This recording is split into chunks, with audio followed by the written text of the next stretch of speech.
এই পৃথিবী ফুলের বিছানো সজ্জা নয়। এখানে কষ্ট করতে হবে, পরিশ্রম করতে হবে, ঘাম ঝরাতে হবে। পরিশ্রমের ঘামে যে লোনা পানি থাকে, ওই লোনা পানিতে জন্ম নেয় সফলতার বীজ। এজন্য পরিশ্রম করতে হবে। সব নবীরা পরিশ্রমী ছিলেন, সব নবীরা কাজ করেছেন। সূরা জুমার এই 10 নম্বর আয়াতে আল্লাহ তাআলা আমাদেরকে মোটিভেট করে শিখাতে চেয়েছেন যে স্বাবলম্বী হও, নিজের পায়ে দাঁড়াও, কাজের সময় কাজ, নামাজের সময় নামাজ, নামাজের সময় এটা মনে থাকবে, মুখস্থ করা যাবে তো? আল্লাহ রাব্বুল ইজ্জা সূরাতুল জুমার 10 নম্বর আয়াতে মূলত আমাদেরকে এই মেসেজটাই দিতে চেয়েছেন, কাজের সময় কাজ, নামাজের সময়। فَإِذَا قُضِيَتِ الصَّلَاةُ فَانتَشِرُوا فِي الْأَرْضِ وَابْتَغُوا مِنْ فَضْلِ اللَّهِ وَاذْكُرُوا اللَّهَ كَثِيرًا لَعَلَّكُمْ تُفْلِحُونَ। সুবহানাল্লাহ পড়েন। আল্লাহ বললেন, যখন তোমাদের নামাজ শেষ হয়ে যায়, ফাইদা কুদিয়াতিস সালাতু, যখন সালাত শেষ হয়ে যায়, ফান্তাশিরু ফিল আরদি, জমিনে ছড়িয়ে পড়ো, ওয়াবতাগু মিন ফাদলিল্লাহ, আল্লাহর দেয়া ফজল তালাশ করো, রিজিক তালাশ করো, ওয়াযকুরুল্লাহা কাসীরান, আল্লাহর জিকির বেশি বেশি করো, লাআল্লাকুম তুফলিহুন, তোমাদেরকে সফল বানায়া দিবে কে? সিস্টেমটা খেয়াল করেন। ফাইদা কুদিয়াতিস সালাহ, যখন সালাত শেষ, ফান্তাশিরু ফিল আরদ, when you are done with your salah, spread out to your workplace, তোমার কাজের জায়গায় চলে যাও। নাকি মসজিদে বসে থাকবেন? নামাজ শেষে কি করতে হবে? কাজের জায়গায় চলে যেতে হবে। এটা ইসলামের নিয়ম, এটা বিশ্বনবীর সুন্নাহ, এটা আল্লাহর দেয়া পদ্ধতি। ফাইদা কুদিয়াতিস সালাতু, যখন সালাত শেষ হয়ে যাবে, ফান্তাশিরু ফিল আরদ, জমিনে ছড়িয়ে পড়ো, ওয়াবতাগু মিন ফাদলিল্লাহ, আল্লাহর রিজিক তালাশ করো। জমিনের মধ্যে আল্লাহর ফাদাল আছে, রিজিক আছে, এই রিজিক গুলো তালাশ করো। মসজিদে বসে থাকলে এই ফদল বা রিজিক কি পাওয়া যাবে? যাবে না। মসজিদে ঢুকলে রহমত পাওয়া যায়। আওয়াজ তুলে বলেন, মসজিদে ঢুকলে কি পাওয়া যায়? এজন্য মসজিদে যখন আমরা ঢুকি, কোন পা দিয়ে ঢুকি? ডান পা দিয়ে ঢুকেই আমরা বলি, আল্লাহুম্মা ফতাহলি আবওয়াবা রাহমাতিক, O Allah, open for us the door of your mercy, Allah আমাদের জন্য আপনার সব রহমতের দরজাগুলো খুলে দেন। কারণ মসজিদে ঢুকলেই রহমত দেয় কে? আর মসজিদ থেকে যখন বের হই তখন রহমত নয়, তখন পাওয়া যায় ফদল। যে ফদলের কথা আল্লাহ ইয়াতে বললেন, ওয়াবতাগু মিন ফাদলিল্লাহ, এই ফদল মানে হচ্ছে রিজিক। তাই মসজিদ থেকে যখন বেরোই, কোন পা দিয়ে বেরোই? আর কি দোয়া পড়ি? আওয়াজ করে বলেন, আল্লাহুম্মা ইন্নী আসআলুকা মিন ফাদলিক, মানে হে আল্লাহ, আমি আপনার কাছে আপনার ফদল চাই, রিজিক চাই। দুনিয়ার কেউ রিজিক দিতে পারে না, রিজিক দিতে পারে কে? এই রিজিক আমি আপনার কাছে চাই। আবার আল্লাহ বললেন, হুয়াল্লাযী জাআলা লাকুমুল আরদা যালুলা ফামশু ফি মানাকিবিহা ওয়া কুলু মির রিজকি ওয়া ইলাইহিন নুশুর। তিনি তো এমন সত্তা, যিনি তোমাদের জন্য জমিনটারে বানিয়েছেন সাহালাতুল মাসালিক, সহজে হাঁটা যায়, চলা যায়, চারা বীজ রোপণ করা যায়, চাষাবাদ করা যায়। আল্লাহ বললেন, জমিনের আনাচে কানাচে ঘুরে বেড়াও, জমিনের মধ্যে তোমাদের জন্য রিজিক রেখে দিয়েছে কে? এই জমিনের সব জায়গায় রিজিক আছে। আপনি জমিনের পাহাড়ে যাবেন, পাহাড়েও রিজিক আছে। জানেন পাহাড়ে কি চাষ হয়? হ্যাঁ, জুম চাষ হয়। বাংলাদেশের পাহাড়ে জুম চাষ হয়, আর মালয়েশিয়ার পাহাড়গুলোতে সব চাষ হয়। মালয়েশিয়া একটা জায়গা আছে, ক্যামেরুন হাইল্যান্ড, ভাই গেছিলেন নাকি? 6000 ফিট উপরে, ঠান্ডা, প্রচন্ড ঠান্ডা। আমি প্রায় যাই, ওখানকার চা বাগানের স্নিগ্ধ হাওয়া আমাকে টানে খুব, বাতাসটা খুবই ক্লিন, ভাল লাগে। ওই ক্যামেরুন হাইল্যান্ডে 6000 ফিট উপরে ওরা করেছে ফুলের বাগান, ফলের বাগান, চায়ের বাগান, স্ট্রবেরির বাগান, মধুর চাষ করে। আর এই 6000 ফিট উপরে এই ভেজিটেবলস আইটেমগুলো দিয়ে তারা পুরো মালয়েশিয়ার খাদ্যদ্রব্যের যত সংকট, সব সংকট তারা দূরীভূত করেছে। সুবহানাল্লাহ পড়েন। তো ওনারা পাহাড়ের উপর চাষ করে, আর আমরা সমতল জায়গায় চাষ করতে চাই না। চাষাবাদ করতে আমাদের লজ্জা লাগে। কি লাগে? যুবক ভাইয়েরা, কাজে কোনো লজ্জা নেই। কাজে কি নেই? পরিশ্রমে লজ্জা নেই। লজ্জা হচ্ছে অলসতায়, লজ্জা হচ্ছে অকর্মণ্যতায়। আমরা কাজ করে খেতে চাই, পরিশ্রম করে খেতে চাই। রাজি আছো সবাই? এখন অনেকে রুফ গার্ডেনিং করে, রুফ গার্ডেনিং মানে ছাদের, বাসার ছাদের উপরে কি সুন্দর পেঁপে গাছ, আম গাছ। আমি নিজে দেখেছি, নিজেরা খায়, আশেপাশের প্রতিবেশীদের সবাইকে দেয়, বাজারে বিক্রিও করে। নিউ আইডিয়া, রুফ গার্ডেনিং করো। তারপরে একসাথে হাঁসের চাষ হয়, পানিতে হাঁসগুলো ভেসে বেড়ায়, আর নিচে মাছের চাষ হয়। এরকম অনেক যুবক আছে যারা এগুলো করে করে স্বাবলম্বী হয়েছে। আমরা এগুলো করতে চাই না, আমাদের লজ্জা লাগে। আমাদের হোটেলের মেসিয়ারি করতে লজ্জা লাগে, ছোট্ট ফুচকার দোকান দিতে আমাদের লজ্জা লাগে, কিন্তু বিশ্বনবীর ছাগল চড়াতে কোনো লজ্জা লাগতো না। কাজে কোনো লজ্জা আছে? লজ্জা কিসে তাইলে? অলসতায়। আওয়াজ করে বলো, লজ্জা কিসে? অলসতা করা যাবে না। অলসতাকে আজকের প্রোগ্রাম থেকে আমরা না বলে দিব। আমরা অলসতাকে বলে দিব নো। অলসতাকে আমরা কি বলবো? নো। আমরা অলস হতে চাই না, আমরা খেটে খেতে চাই, ঘাম ঝরাতে চাই। পরিশ্রমের ঘামের লোনা পানিতে জন্ম নেয় সফলতার বীজ। আমরা সফল হতে চাই, ঠিক কিনা? এজন্য অলসতা করা যাবে না, কাজ করতে হবে। আল্লাহ রাসূল সাল্লাল্লাহু আলাইহি ওয়াসাল্লাম এবং সাহাবারা আমাদেরকে কাজের প্রতি উৎসাহিত করেছেন। সাইয়েদনা ওমর ফারুক রাদিয়াল্লাহু তাআলা আনহু, নাম শুনেছেন? কত নাম্বার খলিফা? সবাই বলেন। 1 নাম্বার খলিফার নাম কি? 2 নাম্বার খলিফার নাম? 3 নাম্বার? 4 নাম্বার? রিদওয়ানুল্লাহি তাআলা আলাইহিম আজমাইন। ওমর ফারুক সাধারণ কোন সাহাবী ছিলেন না, তিনি এমন সাহাবী ছিলেন, বিশ্বনবী সাল্লাল্লাহু আলাইহি ওয়াসাল্লাম বলেছেন আমার পরে কোনো নবীও নাই, রাসূলও নাই, তবে আমার পরে যদি কেউ নবী হতো আমার ওমর নবী হয়ে যেত। বিশ্বনবী বলছেন লা নবিয়্যা বা'দি ওয়ালা রাসূলা, আমার পরে কোনো নবী নাই, রাসূল নাই। লাউ কানা বা'দি নাবিয়্যুন লাকানা উমর, তবে আমার পরে যদি নবী হওয়ার কোয়ালিটি আমার কোন সাহাবীর মধ্যে থেকে থাকে, আমার ওমরের মধ্যে সেই কোয়ালিটি আছে।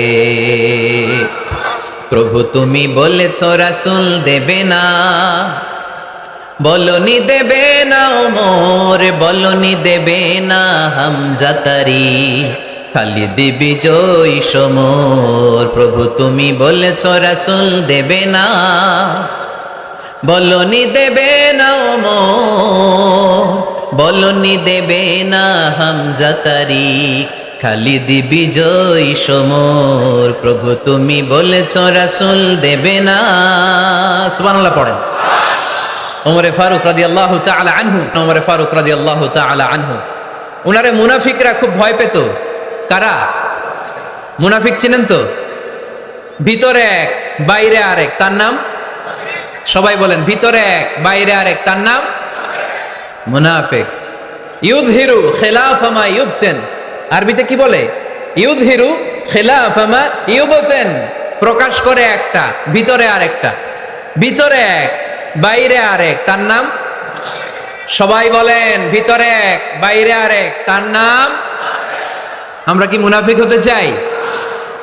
এরা যখন যে সুবিধাজনক অবস্থানে থাকে তখন তার সাথে থাকে। ডান দিকে যে বলে আপনি ভালো, আমি আপনার দলের লোক, বায়ে যে বলে আরে না এটা খারাপ, আপনি ভালো, আমি আপনার দলের লোক। এরকম আছে না নাই?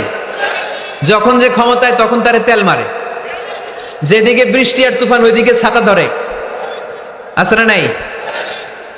বাংলাদেশে একটা গান চলছিল কিছুদিন, শুনতাম, মধু হই হই বিষ হাবাইলা। সূরাতুল মুনাফিকুনের তাফসীর বোঝানোর জন্য এটা আমার জন্য খুব সহজ ছিল। মধু হই হই বিষ হাবাইলা, বলে মধু, বলে কি? বাটির মধ্যে নিয়ে আসছে, বলে এটা মধু, বলে কি? আসলে এটা কি? জোরে বলেন। আমরা কি মুনাফিক হতে চাই? না। আমরা কি হতে চাই? মুনাফিকরা হচ্ছে এদিকেও যায় না আবার ওদিকেও যায় না, মুযাবযাবিন। They all the time long in dilemma. They don't know where to go. They don't know where to proceed. কোন দিকে যাবে জানে না, ডানেও না বায়েও না, নেহি এদার নেহি ওদার, দরমিয়ান মে সাদর বাদার। এরকম আছে না? উপর দিয়া ফিটফাট, ভিতর দিয়া সদরঘাট। সদরঘাট এখনো ফিটফাট হয় নাই। তো এই মুনাফিকের অবস্থা হচ্ছে উপরে ফিটফাট, ভিতরে সদরঘাট। আমরা কি মুনাফিক হতে চাই? কি হতে চাই? মুমিন হতে চাই। এই মুনাফিকের দলগুলো মদিনাতুল মুনাওয়ারাতে ওমরে ফারুককে খুব ভয় পেত। ওমরে ফারুককে দেখলে তারা থারথার করে কাঁপত। শুধু মুনাফিকরাই নয়, খোদ ইবলিস শয়তানও সাইয়েদনা ওমরে ফারুককে দেখলে ভয় পেত। আমরা আমাদের ছেলে মেয়েদেরকে যদি খাবার না খায় আমরা কি বলি? আম্মু খাবার খাও। কি আসবে? ভূত আসবে, বিড়াল আসবে, বাঘ আসবে। এগুলো মদিনার সমাজে মদিনার ছোট্ট কচি কাঁচা সোনারমণিরাও রাতে খেতে চাইতো না। মদিনাতুল মুনাওয়ারার মায়েরা রাত্রিবেলা খাবার নিয়ে বাচ্চাদেরকে বলতো, মা তাড়াতাড়ি খাও, হা হুয়া ইয়াতি উমর, ওই যে উমর আসতেছে, উমর ইসলামের দ্বিতীয় খলিফা। আশাদ্দুহুম ফি আমরিল্লাহি উমর, আল্লাহর জমিনে আল্লাহর দ্বীন বাস্তবায়নের জন্য সবচেয়ে শক্তিশালী ছিল ওমর। চিল্লায় পড়েন সুবহানাল্লাহ। এই ওমরে ফারুক রাদিয়াল্লাহু তাআলা আনহু যে রাস্তা দিয়ে হাঁটতো, শয়তান ওই রাস্তা রেখে দিয়ে অন্য রাস্তা দিয়ে হাঁটতো। মা সালাকা শাইতানু ফাজ্জান সালিকান ইল্লা সালাকা ফাজ্জান গায়রা ফাজ্জিক। বিশ্বনবী বলছেন, ওমর, শয়তান তোমারে দেখে এত ভয় পায়, তুমি যে রাস্তা দিয়ে হাঁটো শয়তান তোমারে দেখলে ওই রাস্তা রেখে দিয়ে অন্য রাস্তা দিয়ে হাঁটে। চিল্লায় পড়েন সুবহানাল্লাহ। এদিকে কি হয়েছে? লোড বেশি হয়ে গেছে। এই এলাকায় কি এটাই সবচেয়ে বড় মাঠ? এর চেয়ে বড় মাঠ আর নাই। কি হয়েছে ওইখানে? কি হয়েছে? ধাক্কা আসছে, ধাক্কা। বসেন না, একটু বসেন না। মন্ত্রী মহোদয় আসছে? মন্ত্রী মহোদয় আসতেছে উনি? মাশাআল্লাহ। উনি তো কষ্ট হয়ে যাবে, তো আসবে কিভাবে? এদিক দিয়ে একটু জিকির করি, লা ইলাহা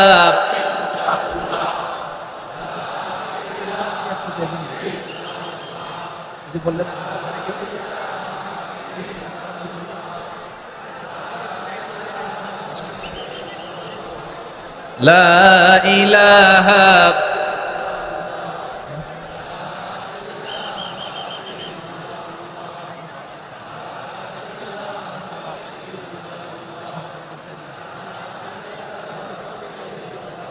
সুবহানাল্লাহ আলহামদুলিল্লাহ লা ইলাহা ইল্লাল্লাহ সুবহানাল্লাহ।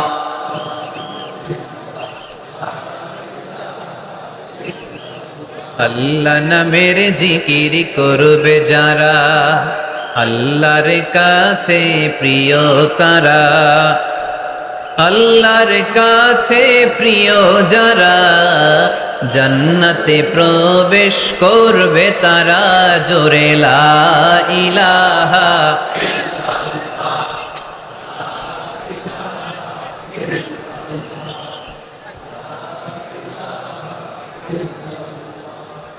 লা ইলাহা ইল্লাল্লাহ লা ইলাহা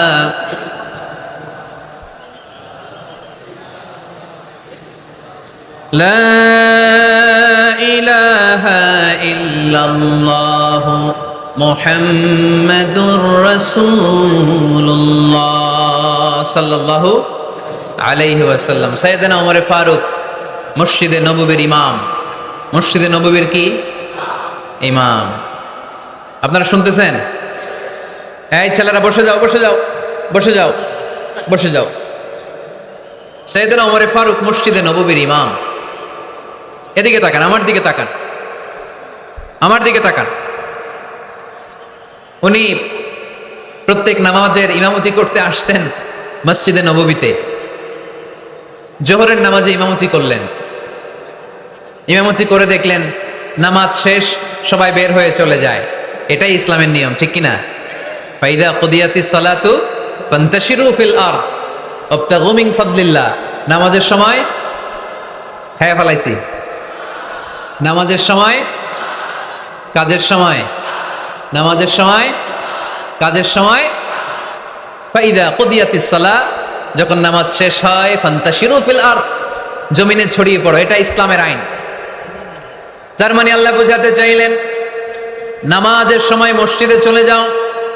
নামাজ যখন শেষ হয়ে যাবে, শিক্ষক চলে যাবে স্কুলে, কৃষক চলে যাবে ফসল খেতে, মেম্বার অফ দ্য পার্লামেন্ট চলে যাবে সংসদ ভবনে, ব্যবসায়ীরা চলে যাবে শপিং মলে, ঠিক কিনা? কাজে চলে যাও।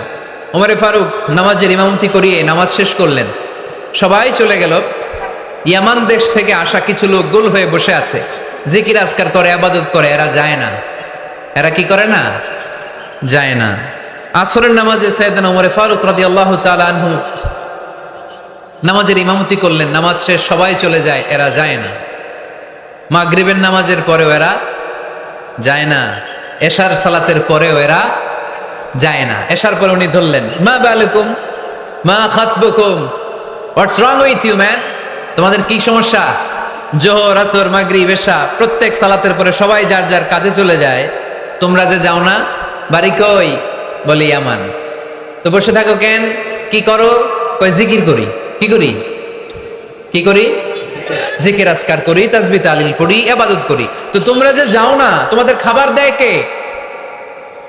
খাবারের ব্যবস্থা হয় কোত্থেকে?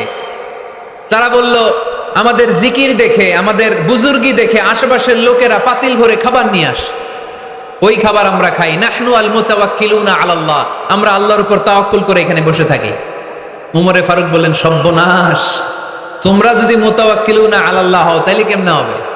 তোমরা তো মুতাওয়াক্কিলুনা আলাল্লাহ নাও, তোমরা হচ্ছে আল মুতাওয়াক্কিলুন বা'দুকুম আলা বা'দ, আল্লাহর উপর তাওয়াক্কুলকারী নয়। তোমরা যারা পাতিলের মধ্যে করে খাবার নিয়ে আসে তাদের উপর তাওয়াক্কুল করে বসে আছো, ঠিক কি না? তোমাদের জিকিরও চলে, আবার মাথায় টেনশনও চলে, পাতিল কি ছোট আসবে না বড় আসবে, খাবারে আমার ভাগেরটা থাকবে কি থাকবে না, টেনশন আছে না নাই? কারণ অন্যের উপর নির্ভরশীল, নিজেরা রান্না করে নাই, নিজে তো বাজার করে নাই, নিজের তো অ্যারেঞ্জমেন্ট বলতে কিছু নাই, আরেকজন যা দিয়ে যাবে ওইটা খাবে। ওমরে ফারুক বুঝালেন, আরে বোকা, এটারে তাওয়াক্কুল বলে না। তোমার সাধ্যে যতটুকু আছে তার সবটুকুন করার পরে তুমি তাওয়াক্কুল করবে একজনের উপর, তিনি কে? এক সাহাবী বললেন, ইয়া রাসূলুল্লাহ, ইয়া হাবিবাল্লাহ সাল্লাল্লাহু আলাইহি ওয়াসাল্লাম, আমি অনেক দূর থেকে সফর করে এসেছি, এই যে আমার ওটের রশিটা, এটা ছেড়ে দিয়ে যদি আমি ঘুমিয়ে যাই, আল্লাহর উপর তাওয়াক্কুল করি, আমার ওটটা বসে থাকবে নাকি?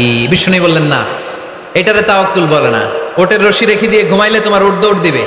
এ আকিলহা সুম্মা তাওয়াক্কাল আলাল্লাহ, ওটের রশিটা আগে দড়ি দিয়ে ভালো করে গাছের সাথে বাঁধো, তারপরে তাওয়াক্কুল করবে একজনের উপর, তিনি কে?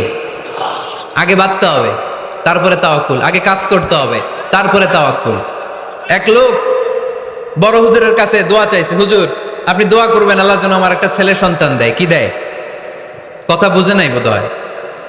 কি দেয়?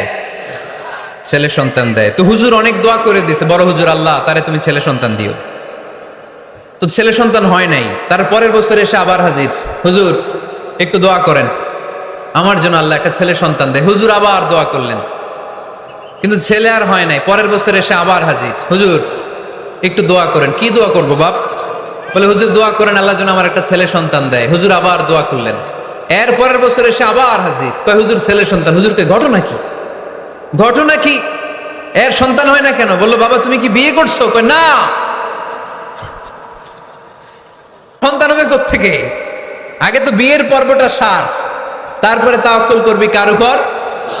বিষ্ণু বললেন, তাগদু খেমাসান তারুহু বিতানান, পাখিগুলোর মতো যদি সকালবেলা তাওয়াক্কুল করে বের হয়ে যাও, প্রতিটা পাখি, আপনাদের গাজীপুর এলাকায় পাখির বাসা আছে নাকি?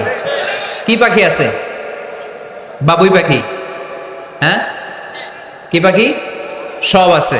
তো এই পাখিগুলো এই গাজীপুরের বিভিন্ন গাছপালার উপরে যে নিড় বানিয়েছে বাসা, দেখবেন সকাল বেলায় এই পাখিগুলো আল্লাহর উপর তাওয়াক্কুল করে বের হয়ে যায়। এই পাখিগুলো জানে কোন জায়গায় ওর রিজিক আছে। এই পাখিগুলোর রিজিকের ব্যবস্থা করলো কে? সারাদিন শেষে পাখিগুলো আবার ওদর পূর্তি করে পাখিগুলোরে নিড়ে ফিরিয়ে দেয় কে? জানে না কোথায় খাবার আছে। আমাদের ফ্রিজ আছে, ফ্রিজ, ডিপ ফ্রিজ, 7 দিনের বাজার করে ডিপ ফ্রিজের মধ্যে খাবার রেখে দেই। পাখিদের ডিপ ফ্রিজ আছে নাকি? আমাদের টাকা বেশি ঘরের মধ্যে হয়ে গেলে ব্যাংকের মধ্যে অ্যাকাউন্টে ফেলে দিয়ে আসি। পাখিদের কোনো ব্যাংক অ্যাকাউন্ট আছে নাকি? তারুহু তাকদু খিমাসান তারুহু বিতানান, সকালবেলা পাখিগুলো কিচির মিচির আল্লাহর জিকির করে বের হয়ে যায়। বিকেলবেলা প্রতিটা পাখির পেটে খাবার দিয়ে আবার ফিরিয়ে দেয় কে? এটার নাম তাওয়াক্কুল। ওমরে ফারুক বললেন, তোমরা যা করছো এটা তাওয়াক্কুল নয়। নামাজের পরে বের হয়ে যাবা, আল্লাহর জমিন যে আবাদ করবা, কৃষি কাজ করবা, ব্যবসা করবা, বাণিজ্য করবা, চাকরি করবা, আবার নামাজের সময় ঘরে আসবা, এর মাধ্যমে তোমার ঘরে যে হালাল রিজিকের ব্যবস্থা আল্লাহ করে দিবে, এটার নাম হলো তাওয়াক্কুল। পড়েন সুবহানাল্লাহ। গোটা জমিনটা আমাদের, গোটা জমিন আমাদের জন্য আল্লাহ দিয়েছেন। যেখানে যাবেন রিজিকের ব্যবস্থা আছে না নাই? আপনাদেরকে শোনাইছি না যে বাংলাদেশের পাহাড়ে কি চাষ হয়? ওখানে জুম রেখেছে আল্লাহ। মালয়েশিয়ার ক্যামেরুন হাইল্যান্ডে আল্লাহ ফলের বাগান, ফুলের বাগান রেখেছে। আবার আপনি সাগরের মধ্যে নামলে রিজিক আছে না নাই? কি আছে? মাছ। সুবহানাল্লাহ কইবেন না?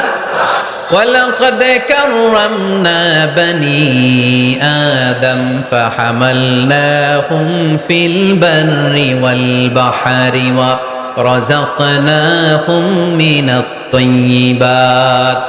রব্বুল আলামিন বলেন, আমি পুরো বনি আদমকে সম্মানিত করেছি, জলে স্থলে সব জায়গায় মানব জাতিকে বিচরণের সুযোগ করে দিয়েছি, আর মানুষের জন্য আমি আল্লাহ হালাল রিজিকের ব্যবস্থা করেছি। সুবহানাল্লাহ পড়েন। হালাল রিজিকের ব্যবস্থা আল্লাহ করেছেন। এজন্য everyone should be energetic, everyone should be active. আমাদেরকে অ্যাক্টিভ হতে হবে, এনার্জেটিক হতে হবে। শ্রম করে করে, কষ্ট করে করে আমাদেরকে আগাতে হবে। স্রষ্টা আমাদেরকে একটা যুদ্ধে ঠেলে দিয়েছেন, সংগ্রাম করে করে আমাদেরকে বেঁচে থাকতে হয়, ঠিক কিনা?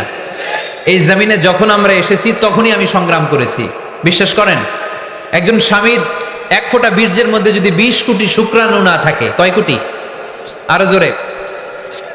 20 কোটি শুক্রাণু যদি না থাকে, 20 কোটি বা 2 কোটি শুক্রাণু যদি না থাকে, তাহলে ওই শুক্রাণু থেকে কোনো মানব সন্তান মায়ের পেটে জন্ম নেয় না।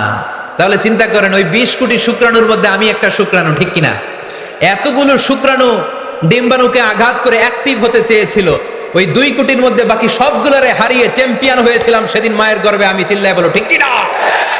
সেদিন আমার হাত ছিল না, সেদিন আমার পা ছিল না, আমার চোখ ছিল না, আমার রেসপিরেটরি সিস্টেম ছিল না, আমার ব্রেইন সচল ছিল না, আমার মামা ছিল না, আমার দাদা ছিল না, আমার গায়ে শক্তি ছিল না। ওই কঠিন পরীক্ষায় যদি 2 কোটি কম্পিটিটরকে আমি হারিয়ে বিজয় লাভ করতে পারি, এই জমিনের বুকেও আমার কেউ হারাতে পারবে না। চিল্লায় বলো ঠিক কিনা? আমরা এসেছি বিশ্বকে জয় করার জন্য, জয় করার জন্য। আবার যখন মায়ের পেট থেকে বের হই তখন আমাকে সংগ্রাম করে বেরোতে হয়।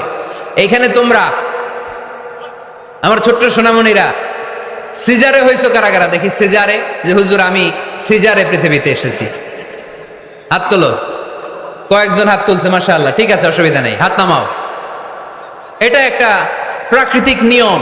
মায়ের পেট থেকে পৃথিবীতে আমরা এইভাবে আসি। কেউ প্রাকৃতিক পদ্ধতিতে আসি, কেউ সিজারে আসি। যারা সিজারে আসছে তারা এই কষ্টটা সহ্য করে নাই, তাদের অন্য ধরনের স্ট্রাগল পৃথিবীতে আসার পরে। কিন্তু আমরা যারা নর্মাল প্রসেসে এসেছি সেই সময়টার কথা খেয়াল করেন। আমাদের দেহের সাইজ অনেক বড়, আমাদের ওজন অনেক বেশি, কিন্তু আমাদের মায়ের যেই অঙ্গটা দিয়ে আমরা পৃথিবীতে এসেছি ওই জায়গাটা বড় সরু। খুব ছোট্ট একটা জায়গা দিয়ে এই বিশাল দেহ নিয়ে আমাকে সংগ্রাম করে আসতে হয়েছে, ঠিক কিনা? এবং এটা ল্যাবরেটরিক্যালি প্রুভড, সায়েন্টিফিক্যালি অ্যাটাস্টেড যে এটা একজন বাচ্চার জন্য, নবজাতক নিউ বর্ন বেবির জন্য খুবই স্বাস্থ্যকর, খুবই হেলদি। কারণ এই ছোট্ট জায়গাটা দিয়ে, মায়ের ওই ছোট্ট অঙ্গ দিয়ে আমরা যে পৃথিবীতে আসি, আমাদেরকে একটা চাপ সহ্য করতে হয়। ওই চাপের কারণে আমার নাকের ভিতরে, কানের ভিতরে যে ধরনের দূষিত গ্লিসারিন আছে, পদার্থ আছে, এগুলো সব বের হয়ে যায়। আর এই প্রচন্ড চাপটা আমাদের দেহটাকে কর্ম সহিষ্ণু হয়ে গড়ে তুলতে সাহায্য করে। কোন সুবহানাল্লাহ। নিয়ে আসেন এখানে, নিয়ে আসেন শেষের দিকে। এভিডেভিট নাই, পরে হবে। তাহলে আপনারা দায়িত্ব নিয়ে এভিডেভিট করবেন, শুধু শাহাদা পড়বে আমার হাতে। ঠিক আছে, ফাইন। সেই দিন আমরা স্ট্রাগল করে পৃথিবীর বুকে এসেছিলাম। যেদিন মায়ের পেট থেকে যুদ্ধ করে আমাকে পৃথিবীতে আসতে হয়েছে, ওই দিন আমার কান ছিল? এখনকার মতো কানের শক্তি ছিল? এখন যে হাতে শক্তি, ওই শক্তি ছিল? ওই কঠিন পরিস্থিতিতে যদি আমি সংগ্রাম করে টিকে থাকতে পারি, বর্তমান সময়ে আমাদেরকে কেউ আটকায় রাখতে পারবে না, পারবে না। ইন্নাকা কাদিহুন ইলা রাব্বিকা কাদাহান ফামুলাকি। আল্লাহ বললেন, ও বনি আদম, তোমাকে কষ্ট করতে করতে আমার কাছে আসতে হবে। আবার আল্লাহ বললেন, লাকাদ খালাকনাল ইনসানা ফি কাবাদ। আমি বনি আদমকে, দুনিয়ার সবগুলো মানুষকে কর্মসহিষ্ণু করে তৈরি করেছি। সুবহানাল্লাহ বলেন। কর্মসহিষ্ণু। আমাদের এক একজন মানুষ যে আমরা কতটা কষ্ট আর ধৈর্য সহ্য করতে পারি আপনি কল্পনাও করতে পারবেন না। নর্মাল প্রসেসে আমাদের মা যেদিন আমাদেরকে ডেলিভারি দিয়েছিলেন, তখন আমাদের মা 57 ইউনিট প্লাস। সুস্থ মানুষ ব্যথা সহ্য করতে পারে 45 ইউনিট। কত ইউনিট? কিন্তু আমাদের মা যেদিন আমাদেরকে দুনিয়ার বুকে এনেছিলেন, সেদিন আমার মা, আপনার মা ব্যথা সহ্য করেছিল 57 ইউনিট প্লাস, 57 ইউনিটেরও বেশি। এই ব্যথাটা সাধারণ কোনো ব্যথা নয়। একটা অ্যাক্সিডেন্টে আপনার দেহের 20টা হাড় বা হাড্ডি ভেঙে গেলে যত ব্যথা তার চেয়েও বেশি ব্যথা আমার মা সহ্য করেছিলেন। আমার মাকে ওই দিন এই ব্যথাগুলো সহ্য করার তৌফিক দিয়েছিলেন কে? তাহলে কি পরিমাণে কষ্ট সহিষ্ণুতা আর কর্ম সহিষ্ণুতা নিয়ে যে আমরা জন্মাই আমাদের কোনো ধারণাই নাই।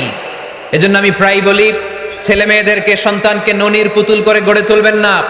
ছেলে মেয়েদেরকে কষ্ট সহিষ্ণু করে গড়ে তোলেন। প্রতিকূল পরিবেশে কি করে নিজের অস্তিত্ব জানান দিতে হয় এমন করে আমরা আমাদের মুসলমান সন্তানদেরকে গড়ে তুলবো। চিল্লায় বলেন ঠিক কি না? লাকাদ খালাকনাল ইনসানা ফি কাবাদ। আমি মানুষকে দুঃখ আর ভরসা করতে হবে একজনের উপর, তিনি কে? কাজে কোনো লজ্জা আছে? লজ্জা কিসে? অলসতায়। আমরা অলস হতে চাই না। রসুল বাত্তালে দুঃখানুর শয়তান, অলস মস্তিষ্ক শয়তানের আড্ডাখানা। আমরা নিজের পায়ে দাঁড়াতে চাই, আমরা স্বাবলম্বী হতে চাই, আমরা সাস্টেইনেবল ডেভেলপমেন্ট গোলের পক্ষে, আমরা মিলেনিয়াম ডেভেলপমেন্ট গোলের পক্ষে, আমরা বাংলাদেশকে উন্নতির শিখরে নিয়ে যাওয়ার পক্ষে। চিল্লায় বলেন ঠিক কি না? আমরা আগে দুনিয়ার কল্যাণ চাই, এটা ইসলামের নিয়ম। আগে কি আখেরাত চাই না আগে দুনিয়া চাই? জোরে বলেন। আরে দুনিয়াতে ভালো থাকলেই তো আখেরাতে ভালো থাকবেন। এজন্য আল্লাহ আমাদেরকে শিখালেন, পড়ো রব্বানা আতিনা ফিদ দুনিয়া হাসানাহ ওয়া ফিল আখিরাতি হাসানাহ ওয়া কিনা আযাবান নার। আয় আমাদের রব, এই দুনিয়ার বুকে আপনি আমাদেরকে কল্যাণ দেন, আখিরাতের বুকে আপনি আমাদেরকে কল্যাণ দেন, আগুনের শাস্তি থেকে আল্লাহ আপনি আমাদেরকে বাঁচিয়ে দেন। পড়ে না আমিন। তাহলে আগে দুনিয়া, তবে দুনিয়াকে হৃদয়ে স্থান দেয়া যাবে না। দুনিয়াকে বশ করে হাতে নিব, কিন্তু হৃদয়ে থাকবে আখিরাত। জোরে বলতে হবে ঠিক কি না? নিজ হাতে উপার্জিত সম্পদের চেয়ে শ্রেষ্ঠ কোনো সম্পদ আর হতে পারে না। আমার দিনমজুর ভাইয়েরা, কুলি মজুর ভাইয়েরা, রিকশাওয়ালা ভাইয়েরা, ফ্যাক্টরি ওয়ার্কার যারা, আপনারা আল্লাহর কাছে অনেক সম্মানিত। আপনাদের উপার্জন হালাল। আপনাদের এক পা এমনি জান্নাতে ঢুকে আছে। এখন শুধু এক পা ঢুকাইলে চলবে? পা কয়টা? আরেকটা ঢুকানোর দরকার আছে না নাই? আপনাদের উপার্জন হালাল। আপনারা 5 ওয়াক্ত সালাত পড়বেন, মানুষের হক নষ্ট করবেন না, আব্বা আম্মার দোয়া নিবেন, দ্বিতীয় পাটাও জান্নাতে ঢুকায় দিবে কে? মা আকালা আহাদুন তাআমান কাত্তু খায়রুম মিন আইয়াকুলা মিন আমালি ইয়াদিহি। নিজের হাতে উপার্জিত সম্পদের চেয়ে, খাবারের চেয়ে শ্রেষ্ঠ সম্পদ আর হতে পারে? আমার রিকশাওয়ালা ভাই, তার উপার্জন হালাল না হারাম? আমার কুলি মজুর ভাই, উপার্জন হালাল না হারাম? মাথার গাম পায়ে ফেলে ফ্যাক্টরি ওয়ার্কাররা যে বেতনটা পায়, এটা হালাল না হারাম? তাদের দোয়াকে কবুল করে নিবে কে? এজন্য যুবক ভাইরা, নেভার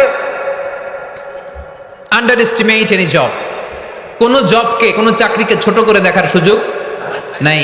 কারণ আমার উপার্জন হালাল হলেই ওই হালাল উপার্জনে বরকত দিবে কে? Whether it's the small or big, you don't care. এটা তোমার কেয়ার করার দরকার নাই। চাকরি পেলেই একটা ঢুকে যাবা, চাকরি পেলেই ঢুকে যাবা। কারণ আমাদের চাকরির বাজার মন্দা। আমাদের বাংলাদেশ, ভারতে কোন একটা চাকরির জন্য চেয়েছে 8 পাস, ওইখানে অ্যাপ্লাই করে ডক্টরের ডিগ্রি দাঁড়িয়ে আসছে না নাই? এত কষ্ট করে চাকরি পাওয়া পৃথিবীর কোথাও লাগে না। কারণ আমাদের পপুলেশন বেশি, তাই চাকরির জন্য আমাদের বসে থাকা লাগবে না। আমাদেরকে উদ্যোক্তা হতে হবে, আমাদের এন্টারপ্রেনার হতে হবে। শুরুতে যেটা বলেছিলাম, আমাদের আইডিয়াকে কাজে লাগাতে হবে, ঠিক কিনা? আর যাই করব আমরা ভালোভাবে করব। ভালোভাবে করলে ওই কাজে বরকত দেয় কে? ভালোভাবে করার জন্য আল্লাহ তাআলা সূরাতুল মুলকে আমাদেরকে গাইডলাইন দিয়েছেন। রব্বুল আলামিন বলেন, আল্লাযী খালাকাল মাউতা ওয়াল হায়াতা লিয়াবলুয়াকুম আইয়ুকুম আহসানু আমালা। তিনি এমন সত্তা যিনি তোমাদের তৈরি করেছেন, জীবন আর মৃত্যুকে তৈরি করেছেন এই জিনিসটা পরীক্ষা করবার জন্য, তোমাদের মধ্য থেকে কে ভালোভাবে কাজ করে। সুবহানাল্লাহ। কে বেশি আমল করে, আল্লাহ এটা বলছে, নাকি কে ভালো আমল করে? কথা কি বুঝতেছেন? যদি বেশি আমল করার কথা আল্লাহ বলতো, তাহলে এই আয়াতটা হতো লিয়াবলুয়াকুম আইয়ুকুম আকসারু আমালা। কিন্তু আল্লাহ কি এই আয়াতে আকসারু আমালা বলেছে? আলেম যারা আছেন তারা আমার সাথে সাথে বলেন, আল্লাহ কি আকসারু আমালা বলেছে? আল্লাহ কি বলেছে? লিয়াবলুয়াকুম আইয়ুকুম আহসানু আমালা। কে ভালো করে কাজ করে, উইথ প্রফেশনালিজম। আপনি যেটাই করেন না কেন, আপনাকে প্রফেশনালিজমের সাথে করতে হবে, তাহলে ওই কাজে বরকত দিবে কে? ছোট হোক বড় হোক, এটা কোনো সমস্যা? যাই করি না কেন কিভাবে করব? ভালোভাবে। আওয়াজ করে বলেন, কিভাবে করব? যে কোনো কাজ করো না ভাই, যে কোনো কাজ করো, তা যেন হয় সবার চেয়ে সবচেয়ে সুন্দর। যে কোনো কাজ করো না ভাই, যে কোনো কাজ করো, তা যেন হয় সবার চেয়ে সবচেয়ে সুন্দর।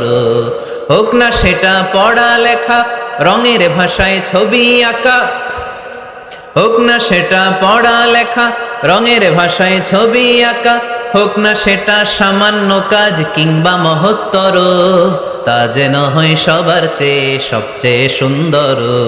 যে কোনো কাজ করো না ভাই, যে কোনো কাজ করো, তা যেন হয় সবার চেয়ে সবচেয়ে সুন্দর। চিৎকার করে বলতে হবে, ঠিক কিনা? যাই করি না কেন সেটা যেন সবচেয়ে সুন্দর হয়। You have to make the best out of you, you have to try your level best. তোমার সাধ্যের যতটুকু আছে তার সবটুকু করতে হবে, বাকি বরকত তার কল্যাণ আমাদেরকে দান করবে কে? বিষ্ণু ইসা ইসলাম কখনো অলসতাকে উৎসাহিত করেন নাই, ভিক্ষাবৃত্তিকে উৎসাহিত করেন নাই, তিনি পরিশ্রমকে অ্যাপ্রিসিয়েট করেছেন। এক সাহাবী রাদিয়াল্লাহু তাআলা আনহু এসে বললেন, ইয়া রাসূলুল্লাহ, আমাকে কিছু দান করেন, আ'তিনি শাইআন। বিষ্ণু বললেন, তুমি ভিক্ষা করো, তোমার ঘরে কিছু নাই? সাহাবী বললেন, লা ইয়া রাসূলুল্লাহ, কিছু নাই। বিষ্ণু ইসা ইসলাম আবার প্রশ্ন করলেন, কিছুই নাই? সে বলল, হ্যাঁ আছে। কি আছে? একটা জামা আছে, জামা, আর আছে একটা পানি খাওয়ার জগ। দুইটা জিনিস আছে, একটা কি আর একটা পানি খাওয়ার জগ। বিষ্ণু বললেন, দুইটা নিয়ে আস। সাহাবী রাদিয়াল্লাহু তাআলা আনহু জামার জগ নিয়ে এসে বিষ্ণু ইসা ইসলামের হাতে দিলেন। বিষ্ণুনবী জামার জগটা ধরে বললেন, মাইয়াশতারি হাদাইন, কে আছো আমার সাহাবীদের মধ্যে এই দুইটা জিনিস কিনতে চাও? এক সাহাবী দাঁড়িয়ে বললেন, ইয়া রাসূলুল্লাহ, ইয়া হাবিবাল্লাহ, আনা আশতারিহিমা বিদিরহাম। এই দুইটা জিনিস, একটা জামা, একটা পানি খাওয়ার জগ, আমি 1 দিরহাম দিয়ে কিনে নিতে চাই। পড়েন সুবহানাল্লাহ।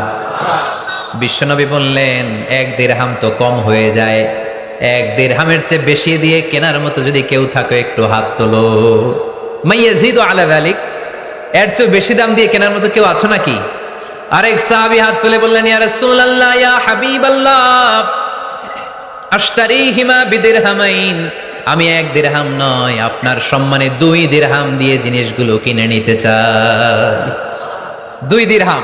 বিষ্ণু বললেন, ওকে ফাইন, ডান, 2 দিরহামে বিক্রি হয়ে যাবে। দিয়ে দেয়া হলো। 2 দিরহাম নিয়ে বিষ্ণু ইসা ইসলাম ওই আগন্তুক ভিক্ষুক সাহাবীর হাতে দিয়ে বললেন, যাও, 1 দিরহাম দিয়ে তোমার পরিবার পরিজনদের জন্য খাবার কিনে নিয়ে যাও, আর 1 দিরহাম দিয়ে একটা কুঠার কিনে নিয়ে আসো। কি কিনে নিয়ে আসো? সবাই বলেন। কুঠার চিনেন আপনারা? কুঠার দিয়ে কি করে? গাছ কাটে। ওই সাহাবী আর 1 দিরহাম দিয়ে একটা কুঠার কিনে নিয়ে আসলেন। বিশ্বনবী সাল্লাল্লাহু আলাইহি ওয়াসাল্লাম নিজ হাতে ওই কুঠারের একটা হাতল লাগাই দিলেন। সুবহানাল্লাহ পড়তে পারলেন না মজা করে? হাতল ছাড়া কুঠার ধরা যায়? ধরা যায় না। বিশ্বনবী কাঠের একটা হাতল লাগাই দিলেন। এই হাতলটা দিয়ে বিশ্বনবী বললেন, try to imagine the attitude of the last messenger Muhammad সাল্লাল্লাহু, he changed the world for the better and made us better creature. তার নাম কি? কি নাম? He was Muhammad sallallahu alayhi wa sallam. Muhammad, mercy upon mankind, teacher of all mankind, Abul Qasim, Ya Habibi, Ya Muhammad, Ya Shafi'i, Ya Muhammad, Khairu Khalqillahi Muhammad, Ya Mustafa, Ya Imam al-Mursalin, Ya Mustafa, Ya Shafi'i al-Alamin. পড়েন সবাই। Ya Mustafa, Ya Imam al-Mursalin, Ya Mustafa, Ya Shafi'i al-Alamin. He taught us to be just and kind, and to feed the poor and hungry, help the wafer and the orphan child, and to not be cruel and miserly. His speech was soft and gentle, like a mother stroking her child. His mercy and compassion were most radiant when his smile was Muhammad সাল্লাল্লাহু আলাইহি ওয়াসাল্লাম। Muhammad, mercy upon mankind, teacher of all mankind, Abul Qasim, Ya Habibi, Ya Muhammad, Ya Shafi'i, Ya Muhammad, Khairu Khalqillahi Muhammad. পড়েন সবাই, ইয়া মুস্তাফা ইয়া ইমাম আল মুরসালিন, ইয়া মুস্তাফা ইয়া শফিআল আলামিন, ইয়া মুস্তাফা ইয়া ইমাম আল মুরসালিন, ইয়া মুস্তাফা ইয়া শফিআল আলামিন মুহাম্মদ। সুবহানাল্লাহ পড়েন। হি ওয়াজ মুহাম্মদ সাল্লাল্লাহু আলাইহি ওয়াসাল্লাম। বিশ্বনবী নিজ হাতে ওই সাহাবীর কুঠারের ভেতরে একটা হাতল লাগাইয়া দিলেন। ঘটনা মনে আছে নাকি নাশিদ শুনে ভুলে গেছেন? ঘটনা মনে আছে সবার? তিনি হাতল লাগাই দিলেন আর বললেন, যাও, গায়ে শক্তি আছে, তাগড়া যুবক, এই কুঠার নিয়ে জঙ্গলে যাও, জঙ্গলে যে কাঠ কাটো, লাকড়ি বানাও, বাজারে যে বিক্রি করো। লা ইয়াহতাতিবা আহাদুকুম হাজমাতান ফি যাহরিহি খায়রুম মিন আই ইয়াসআলা আহাদান ফায়ুতিয়াহু আও ইয়ামনাহু। যাদের গায়ে জোর আছে, শক্তি আছে, পরিশ্রম করে লাকড়ির বোঝা পিঠে নিয়ে বাজারে বিক্রি করা অনেক ভালো কারো কাছে হাত পাতার চেয়ে। কারণ তুমি হাত পাতলে লোকজন তোমার দিতেও পারে, নাও দিতে পারে, কিন্তু পরিশ্রম কখনো বৃথা যায় না। What is the moral of the story? রাসূল সাল্লাল্লাহু আলাইহি ওয়াসাল্লামের এই প্রফেটিক স্টোরি থেকে আমাদের শিক্ষা কি? বিশ্বনবী বললেন, যাও, কাঠ কেটে নিয়ে আসো। লা উরিদু আন আরাকা 15 আইয়াম, সামনের 15 দিন আমি যেন আমার চোখ দিয়ে তোমার আমার আশেপাশে ঘুরঘুর করতে না দেখি। সাহাবী চলে গেলেন, কাঠ কাটতে আরম্ভ করলেন, বাজারে বিক্রি করতে আরম্ভ করলেন। 15 দিনের ব্যবধানে 10 দিরহাম নিয়ে বিশ্বনবীর দরবারে ওই সাহাবী হাজির হয়ে গেলেন। 10 দিরহাম নিয়ে হাজির হয়ে গেলেন। এসে বললেন, ইয়া রাসূলুল্লাহ, ইয়া হাবিবাল্লাহ, আমি আর দরিদ্র নাই, আমি আর ভিক্ষা করি না, আমি নিজের পায়ে দাঁড়িয়েছি, আমি স্বাবলম্বী হয়েছি, আমি অন্যান্য খেটে খাওয়া মানুষের মতো এখন উপার্জন করে আমার ফ্যামিলির চাহিদা মিটাই। পড়েন সুবহানাল্লাহ। What is the moral of the story? এই প্রফেটিক স্টোরি থেকে আমাদের জন্য শিক্ষা হচ্ছে, বিষ্ণু ঈসা ইসলাম চাইলেই ওই 2 দিরহাম দিয়ে বলতে পারতেন, যাও, এটা দিয়ে খাবার কিনে খাও। দুপুরবেলা খাইতো, রাত্রেবেলায় আবার জাকাতের লাইন ধরতো। কথা কন? তার মানে বিষ্ণু ঈসা ইসলাম কাজের প্রতি উৎসাহিত করেছেন। 2 নাম্বার লেসন বা শিক্ষা হচ্ছে, বিশ্বনবী সাল্লাল্লাহু আলাইহি ওয়াসাল্লাম পার্মানেন্ট সলিউশন করে দিয়েছেন, স্থায়ী সমাধান। ঠিক কিনা? আমরা প্রায় জাকাতের শাড়ি দেই, লুঙ্গি দেই, আছে না নাই? আলহামদুলিল্লাহ, আপনাদের গাজীপুরে বোধহয় এগুলো নাইটাই, এখানে নাই, আছে। যদি থেকে থাকে এই ট্র্যাডিশন আপনারা বন্ধ করবেন। জাকাতের শাড়ি বলতে কোনো শাড়ি নাই, জাকাতের লুঙ্গি বলতে কোনো লুঙ্গি নাই। কারণ জাকাতের শাড়ি আর জাকাতের লুঙ্গি যদি আপনি বিতরণ করেন, আর সামান্য সয়াবিন তেল আর চাল ডাল যদি আপনি প্যাকেট করে দিয়ে দেন, তাহলে 1 মাস পরে আবার যে সে আরেক জায়গায় জাকাতের লাইনে দাঁড় হয়ে যাবে। চিল্লা এখন ঠিক কিনা? এজন্য আপনাকে পার্মানেন্ট সলিউশনের ব্যবস্থা করতে হবে। আমি সব জায়গায় বলি যে প্রতিটি জেলার বিজনেস ম্যাগনেট যারা আছেন, তারা সবাই মিলে একটা জাকাত ম্যানেজমেন্ট প্ল্যাটফর্ম গড়ে তুলুন। সেখান থেকে এমনভাবে জাকাত দিন যাতে মানুষ স্বাবলম্বী হতে পারে। স্বাবলম্বী বানানোর জন্য, দারিদ্র বিমোচনের জন্য জাকাত এসেছে, জাকাতের শাড়ি লুঙ্গি বিতরণের জন্য নয়। আর জাকাতের শাড়ি এত পাতলা, মশারি কি পাতলা, এর চেয়েও পাতলা। দেখছেন কখনো? এটারে একবার ধোয়ার পরে দ্বিতীয়বার পরা যায় না। একবার ধোয়ার পরে শাড়ির দিকে তাকাইলে শাড়ি আমনের দিকে বেশকি মেরা থাকবে। কথা বলেন ঠিক কিনা? এইভাবে শাড়ি লুঙ্গি দেয়া যাবে? এভাবে তো শাড়ি লুঙ্গি বিতরণ করলে যারা লাইন ধরে জাকাত নিতে আসলো, এই আল্লাহর বান্দাদেরকে অপমান করা হয়। আর আল্লাহ বললেন, ওয়ালাকাদ কাররামনা বানি আদম, আমি পুরো বানি আদমকে সম্মানিত করেছি। ফেরেশতার সম্মান বেশি না মানুষের? বুঝা শোনা বললেন, কার? তুমি মাটির আদমকে প্রথম সৃষ্টি করিয়া ঘোষণা করিয়া দিলে শ্রেষ্ঠ বলিয়া, তাই তো নূরের ফেরেশতা করে আদমকে সেজদা। সুবহানাল্লাহ পড়েন। তাই তো নূরের ফেরেশতা করে আদমকে সেজদা, সবার চেয়ে সম্মান দিলে মাটির আদমকে। পড়েন আল্লাহু আল্লাহু তুমি জাল্লে জালালুহু, শেষ করা তো যায় না গে তোমার গুণগান। আল্লাহু আল্লাহু, সুবহানাল্লাহ পড়েন। আহা, মানুষের মর্যাদা সবচাইতে বেশি। এজন্য যাকাত যারা নিতে আসে তাদেরকে অপমান করা যাবে না। এর কারণ জাকাত দিয়ে আপনি কোনো করুণা করেননি, বরং ওরা জাকাত নিয়ে আপনাকে এই ফরজ ইবাদত করার সুযোগ করে দিয়ে আপনার প্রতি করুণা করে গিয়েছে। আওয়াজ করে বলেন ঠিক কি না? অনেকে মনে করে আমি জাকাত দিয়ে আমি মনে হয় দয়া করছি, আমি মনে হয় করুণা করছি। আচ্ছা, যারা গরিব ওরা যদি জাকাত না নেয় ওর সমস্যা আছে? নিমুনা জাকাত। কিন্তু আমি যদি বলি দিমুনা, আমার খবর আছে না নাই? আমার জন্য দেয়া ফরজ, ওর জন্য নেয়া ফরজ না। তাই আমি দিয়ে করুণা করিনি, ও আমার কাছ থেকে জাকাত নিয়ে জাহান্নামের আগুন থেকে আমাকে বাঁচিয়ে ও আমাকে দয়া দেখিয়েছে।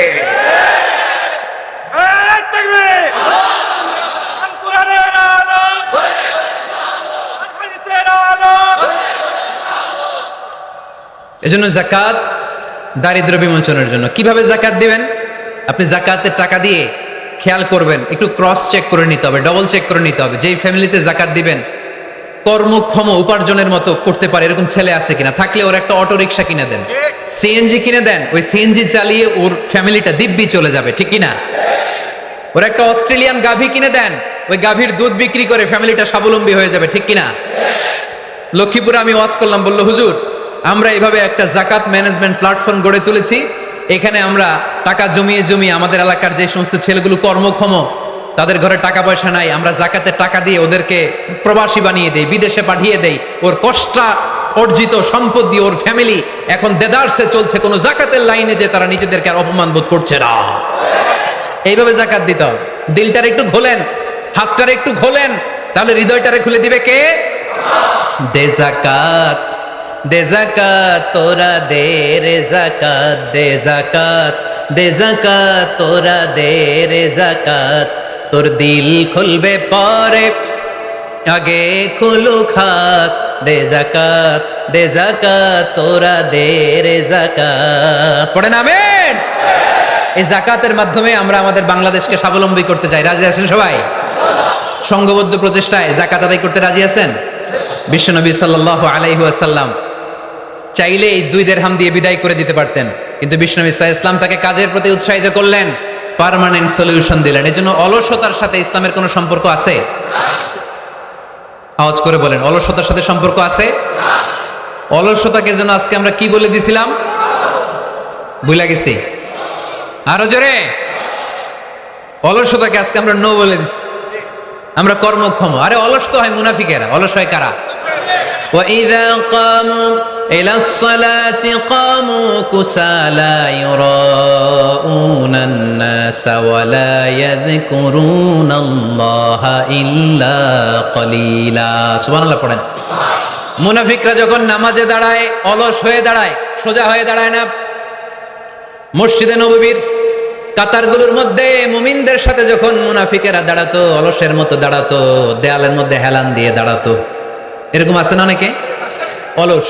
কিন্তু আমরা যারা মুমিন, আমরা নামাজে দাঁড়ালে কি আমাদের হৃদয়ে অলসতা আসে নাকি হৃদয়টা সজীব হয়ে ওঠে? আমাদের হৃদয়কে নামাজে দাঁড়ালে সজীব করে দেয় কে? কিন্তু শয়তানু আলা কাফিয়াতি রাসি আহাদিকুম ইদা হুয়া নাম। আমরা যখন রাতে ঘুমোতে যাই, শয়তান আমাদের মাথার পিছনে অলসতার 3টা গিট মারে। কি মারে? এই যে রশি দিয়ে এরকম বাঁধে, যে এটাতে গাজীপুরে আপনারা কি বলেন? গিট্টু। হ্যাঁ, গিট্টু। আচ্ছা, তো শয়তান আমরা যখন ঘুমোতে যাই আমাদের মাথার পেছনে অলসতার 3টা গিট্টু মারে। আমরা যখন ঘুম থেকে উঠে ফাইনিস্তাইকাযা ওয়া যাকারাল্লাহ, ঘুম থেকে ওঠার দোয়া পড়ে আলহামদুলিল্লাহিল্লাযী আহইয়ানা বা'দা মা আমাতানা ওয়া ইলাইহিন নুশুর, আমরা ঘুমালেই 3টা গিট্টু মেরে শয়তান একটা মন্ত্র পড়ে দেয়, আলাইসা লাইলুন তাওয়িলুন ফারকুদ। আরে ঘুমা, অনেক লম্বা রাত, আরে ঘুমা, অনেক লম্বা রাত, আরে আরামসে ঘুম মার, অনেক লম্বা রাত। এই মন্ত্র পড়ে 3টা গিট মারে। আমরা যখন ঘুম থেকে উঠে ঘুমের দোয়া পড়ে ফেলি, একটা গিট্টু খুলে দেয় কে? আবার ঘুম থেকে উঠে দোয়া পড়ার পরে ফাইদা তাওয়াদ্দা ইন হাল্লাত উকদা, ওয়াশরুমে ঢুকে ইস্তেনজা করে যখন আমরা ওযু করে ফেলি, অলসতার 2য় গিট্টু খুলে দেয় কে? ফাইন সাল্লাত ইন হাল্লাত উকদা, ওযু করার পরে মুসাল্লা বিছিয়ে যখন নামাজের জন্য দাঁড়িয়ে যায়, অলসতার 3 নাম্বার গিট্টুটাও খুলে দেয় কে? ফাসবাহা নাশীতান তাইয়িবান নাফস, he become enthusiastic, he become very active, he become very energetic। বিষ্ণু ইসলাম বললেন তখন সে এনার্জেটিক হয়ে ওঠে, অ্যাক্টিভ হয়ে ওঠে, সজীব হয়ে ওঠে। তাহলে সালাত আমাদেরকে অলস বানায় না, সালাতে আমরা সজীব হই। সালাতে অলস হয় যারা মুনাফিক, তারা চিল্লায় বলেন ঠিক কিনা। এজন্য বিশ্বনবী বললেন কাজে লজ্জা নাই, আমি কাজ করে খাই। মা বাসাল্লাহু নাবিয়ান ইল্লা রাআল গনাম। বুখারীর বর্ণনায় বিশ্বনবী বললেন পৃথিবীর বুকে এমন কোন নবী নাই যেই নবীকে দিয়ে আল্লাহ ছাগল চড়ায় নাই। সুবহানাল্লাহ পড়েন। মা বাসাল্লাহু নাবিয়ান ইল্লা রাআল গনাম, ছাগল চড়ায় নাই এমন কোন নবী পৃথিবীতে আসে। সাহাবারা বললেন ইয়া রাসূলুল্লাহ বলেন কি, আপনিও আপনিও আপনিও ছাগল চড়িয়েছেন? বিষ্ণু বললেন নাম নাম, আমিও। ওয়া ইন্নী কুনতু আরআহা আলা কারারিতি আহলি মক্কা, আমি তো অল্প কিছু পারিশ্রমিকের বিনিময়ে মক্কা শহরের লোকদের ছাগলগুলো চড়িয়ে দিতাম। সুবহানাল্লাহ বলতে অনেক কষ্ট হয়েছে। বিশ্বনবী ছাগল চড়িয়ে খেতেন। কি নবী ছিল আমার! আহা, এত সুন্দর মানুষ, এত পরিচ্ছন্ন মানুষ, ছাগল চড়াতেন। অহংকার করতেন না, বিশ্বনবীর অহংকার ছিল না। সুবহানাল্লাহ পড়েন। শুধু কি বিশ্বনবী, সব নবীকে দিয়ে আল্লাহ ছাগল চড়িয়েছেন। কারণ ছাগল হচ্ছে খুব টেরা একটা প্রাণী, তাই না? ছাগল এত টেরা, ছাগলের গলার রশি ধরে যদি আপনি ডানে টান দেন, এটা কোন দিকে যাবে? বায়ে টান দিলে, সামনে টানলে, পিছনে টানলে পারা যায় কিছু? ভাবলেন সারা সপ্তাহ ব্যস্ত থাকি, আজকে আমার ছুটি, আমিও গোসল করি, এটারও গোসল করাই। রশি ধরে আপনি পুকুরে নামাবেন, এটা ওর বাপের কিরা এমনি দাঁড়াবে, ঠিক কিনা? ওরে টেনে নামানো যায় না। এর কারণ ওর নাম কি? কথা কয় না। এজন্য আমরা বলি পাগলে কিনা কয়, ছাগলে কিনা খায়। ও বুঝে না তো, ওর ভালো চাইলে ও বুঝতে চায় না। আল্লাহ বুঝাতে চাইলেন নবীরা ছাগল চড়াও, সবচেয়ে টেরা প্রাণী। ছাগল চড়ায় তোমাদেরকে ট্রেনিং পিরিয়ড শেষ করছি, কারণ এরপরেও ছাগলের চেয়ে আরেকটা টেরা প্রাণী আছে, মানব জাতি, এদেরকে চড়াইতে হবে। যদিও মানুষ আশরাফুল মাখলুকাত, কিন্তু মানুষের মধ্যে ছাগলের চেয়ে টেরা কিছু আছে না নাই? উলাইকা কাল আনআম বাল হুম আদাল, এরা ছাগল নয়, এগুলো ছাগলের চেয়েও নিকৃষ্ট। চিল্লায় বলেন ঠিক কিনা। এমন কোন নবী নাই যেই নবী ছাগল চড়ায় নাই। সুবহানাল্লাহ পড়তে হবে। সব নবীরা কাজ করে খেয়েছেন। সাইয়েদনা আদম আলাইহিস সালাম, ইব্রাহিম আলাইহিস সালাম চাষাবাদও করেছেন। সাইয়েদনা মুসা আলাইহিস সালাম চাষ করেছেন। দাউদ আলাইহিস সালাম নিজ হাতে বর্ম বানিয়েছেন, ছুরি বানিয়েছেন। আওয়াজ করে পড়েন সুবহানাল্লাহ। তাহলে কাজে কোনো লজ্জা আছে? লজ্জা কিসে? আর আজকের মাহফিল থেকে অলসতাকে আমরা কি বলে দিয়েছি? কাজের সময়, নামাজের সময় কাজে কোনো লজ্জা নেই। বিশ্বনবী সাল্লাল্লাহু আলাইহি ওয়াসাল্লাম কাজ করে খেতে বলেছেন। প্রিয় ভাইয়েরা, বেশিরভাগই এখানে ফ্যাক্টরি ওয়ার্কার। আপনারা হাত তুলে আমাকে জানান দিয়েছেন শুরুতে। কর্মজীবী মানুষদেরকে বিশ্বনবী এত ভালোবাসতেন, মেহনতি মানুষদেরকে এত পছন্দ করতেন। বিদায় হজের ভাষণেও বাদ যায়নি মেহনতি মানুষদের কথা। তিনি বলেছেন খবরদার খারাপ আচরণ করবে না, নিজেরা যা খাবে তাদেরও তা খাওয়াবে, নিজেরা যা পড়বে তাদেরকেও তা পড়াবে। আতুল আজিরা আজরাহু ক্বাবলা আইয়াজিফা আরাকু, সুনানি ইবনে মাজার হাদিস। শ্রমিকের ঘাম শুকিয়ে যাওয়ার আগে তার পারিশ্রমিক দিয়ে দাও। আবার বিশ্বনবী বললেন খবরদার, সালাসাতুন আনা খাসমুহুম, কিয়ামতের দিন 3 শ্রেণীর ব্যক্তির বিরুদ্ধে আমি আল্লাহ নিজে মামলা দায়ের করব। এক শ্রেণীর ব্যক্তি হচ্ছে রাজুলুন ইস্তাওফা আজিরান, ইস্তাআজারা আজিরান ফাস্তাওফা মিনহু ওয়া লাম ইয়াতি আজরা, যে ব্যক্তি শ্রমিক ভাড়া করে কাজ করালো কিন্তু তার টাকা দেয় নাই, তার পারিশ্রমিক দেয় নাই। আল্লাহ বলেন কিয়ামতের দিন তোর বিরুদ্ধে আমি দাঁড়াবো। I will be against you in the day of judgement. কেউ তোরে কিয়ামতের দিন সাহায্য করে ছুটাতে পারবে না। এজন্য খবরদার, শ্রমিকদের সাথে খারাপ আচরণ করবেন না।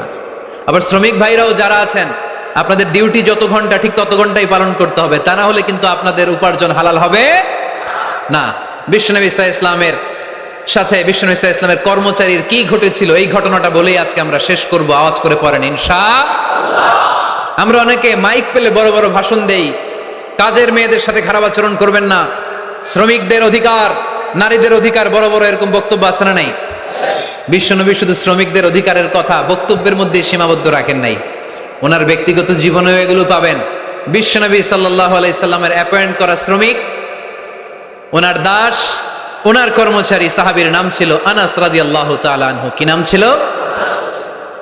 উনি বিশ্বনবীর ব্যাপারে কি কমেন্টস করছে আমরা শুনে আজকের আলোচনার ইতি টানবো। আওয়াজ করে পড়তে হবে ইনশাআল্লাহ।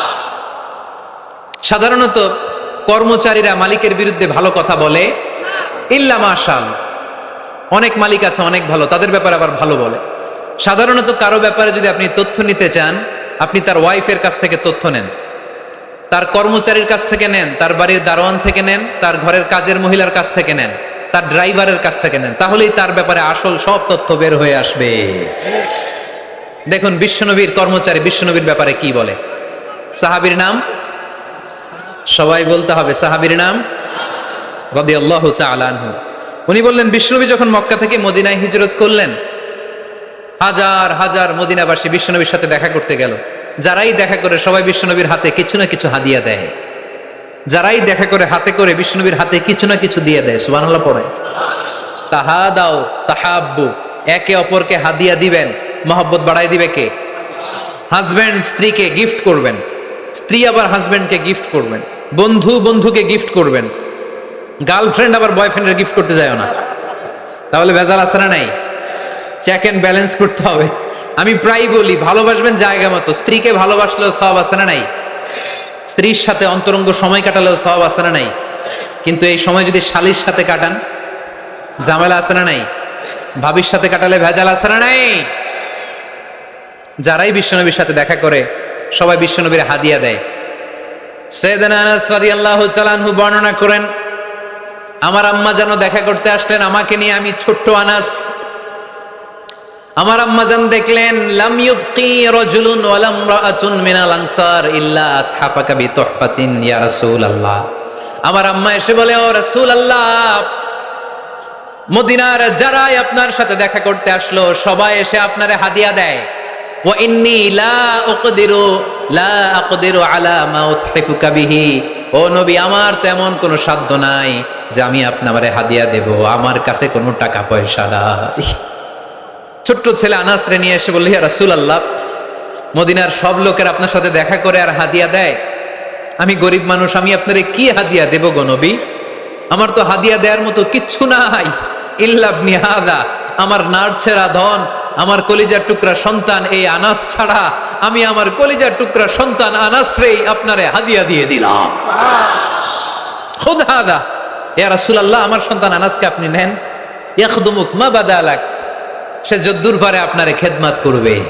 সাইয়েদনা আনাস বলেন, সেদিন থেকে আমি বিশ্বনবীর খাদেম। কি আর খেদমত করব? নবীর মেসওয়াক এনে দেই, জামা এনে দেই। 10 বছর খেদমত করার পরে বিশ্বনবীর খাদেমের মুখে শুনুন বিশ্বনবী কেমন আচরণ করতেন সাইয়েদনা আনাস রাদিয়াল্লাহু তাআলা আনহুর সাথে। সাইয়েদনা আনাস বলেন, খাদিমতু রাসূলুল্লাহি 10 সিনিন, 10টি বছর আমি আমার বিশ্বনবীর পেয়ারা নবীর খেদমত করলাম। ফামা দারাবানি, একদিনের জন্য বিশ্বনবী আমার গায়ে হাত তোলে নাই। পড়েন সুবহানাল্লাহ। ওমা সাব্বানি, একদিনের জন্য আমার গালি দেয় নাই, বকা দেয় নাই।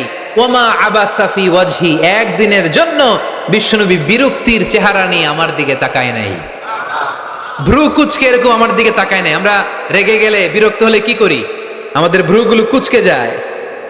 আনাস রাদিয়াল্লাহু তাআলা আনহু বললেন, একদিনের জন্য আমারে পিট্টি দেয়া তো দূরের কথা, আমাকে পিটানি দেয়া তো দূরের কথা, আমাকে মারে নাই, আমাকে গালি দেয় নাই, কোনোদিন আমার দিকে বিরক্তির সাথে তাকায় নাই।